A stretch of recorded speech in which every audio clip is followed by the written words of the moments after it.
বিমান দুর্ঘটনায় 242 জন যাত্রী, পাইলট, কো-পাইলট সহ এবং যারা অন্যান্য বিমান সেবিকা বা সেবক যারা ছিলেন, প্রত্যেকেই এই বিমান দুর্ঘটনায় মারা গেছেন।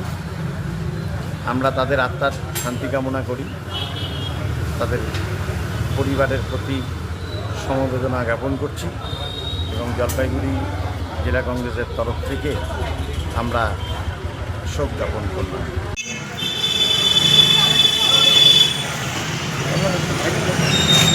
এই চন্দন, উপরের ফ্ল্যাগটা না ছিঁড়ে গেছে, হয় ফেলে দিতে হবে, না হলে চেঞ্জ করে দিতে হবে।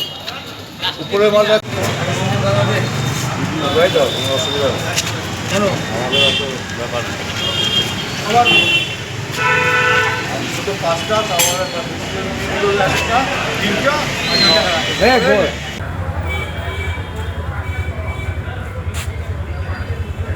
এত কম লোক না, বেশি ফটোবাজি করবে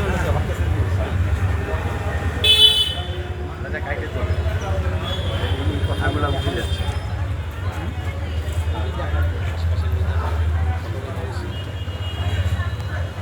আর লোক তুমি যাবা এখানে বলছি, যাও কাকু পিছনে